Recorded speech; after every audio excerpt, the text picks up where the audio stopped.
Bonjour et bienvenue sur Remède quotidien. Aujourd'hui, nous allons parler de la rétention d'eau ou ballonnement, comment les distinguer. Vous vous sentez gonflé sans avoir trop mangé, sans gaz ni troubles digestifs, le ventre tendu, la sensation de lourdeur, mais rien ne semble justifier cet inconfort. Il se pourrait que ce soit pas un ballonnement, mais plutôt une rétention d'eau abdominale. Dans cette vidéo, vous allez apprendre à faire la différence entre ces deux causes souvent confondues, grâce à des signes concrets et des gestes naturels adaptés.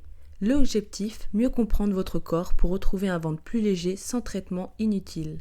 Ballonnement ou rétention d'eau, faire la différence entre 3 critères. Ce n'est pas toujours simple de savoir ce qui fait gonfler votre ventre. Voici 3 critères clés pour faire la différence. Le premier, la localisation du gonflement. Si le gonflement reste localisé au ventre, notamment après les repas, il s'agit souvent d'un ballonnement digestif. En revanche, si vous remarquez des gonflements aux chevilles, aux doigts ou au visage, le problème est plus global, il s'agit probablement d'une rétention d'eau. En deuxième position, nous avons les sensations ressenties. Le ballonnement provoque une sensation de lourdeur, de tension interne, parfois accompagnée de bruits intestinaux ou de gaz. La rétention d'eau, elle, donne une sensation de gonflement mou, diffus, parfois inconfortable, mais sans douleur digestive. Et en troisième position, nous avons les moments d'apparition. Les ballonnements apparaissent généralement après les repas, surtout si ceux sont en sucre fermentescible ou en fibres. La rétention d'eau, au contraire, s'intensifie en fin de journée pendant les règles, en cas de chaleur ou de station debout prolongée. Voici un petit quiz pour savoir à peu près quel type de gonflement vous avez. Si votre ventre gonfle après les repas, il s'agit d'un trouble digestif. Si vous avez les doigts gonflés le soir, il s'agit de la rétention d'eau. Si vous avez des ballonnements avec des gaz, c'est digestif. Et si vous avez les jambes lourdes plus le ventre gonflé, ça va être de la rétention d'eau aussi. Rétention d'eau, les 4 causes fréquentes chez la femme. Chez la femme, la rétention d'eau abdominale est souvent liée à des facteurs hormonaux ou circulatoires. Voici les 4 principales causes à connaître pour mieux agir. En premier, nous avons les fluctuations hormonales, SPM, pilule, ménopause.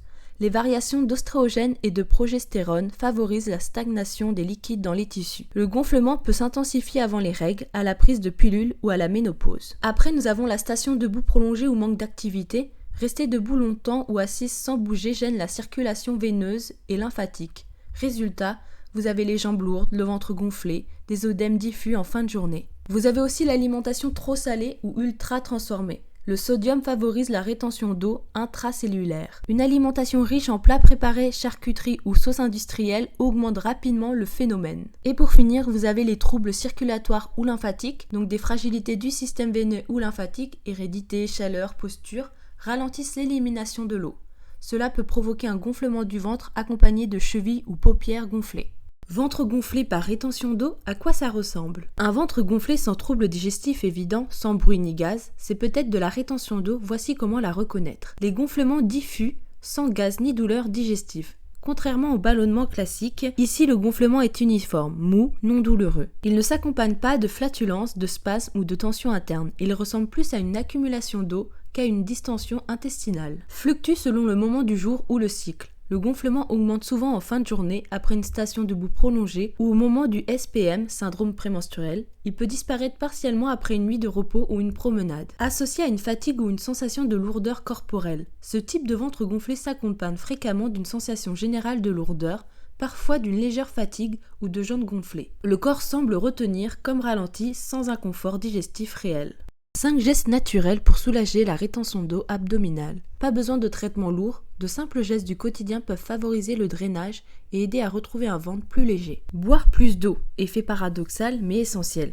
Oui, pour éliminer l'eau, il faut en boire. En restant bien hydraté, vous stimulez naturellement les reins et le système lymphatique et limitez la rétention compensatoire du corps. Il faut réduire aussi le sel et les plats préparés. Le sel, sodium, retient l'eau dans les tissus, réduisez les aliments transformés aussi.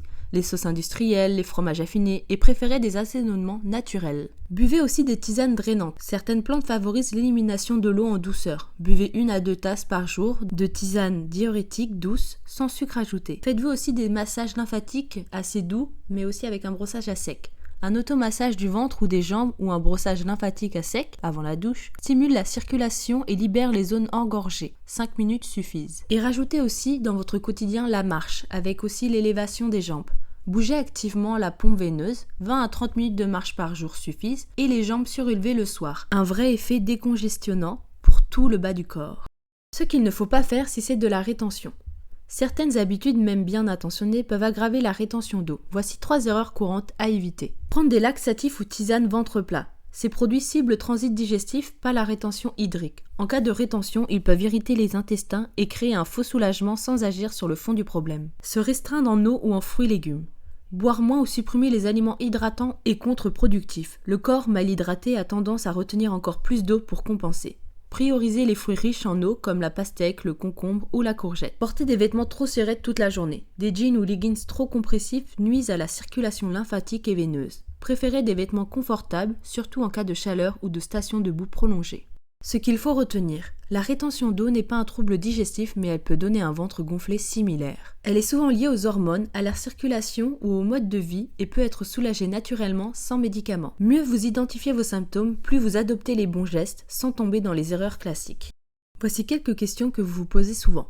Comment différencier rétention d'eau et ballonnement ? La rétention d'eau provoque un gonflement diffus, souvent mou, qui touche aussi les jambes ou les doigts, sans gaz.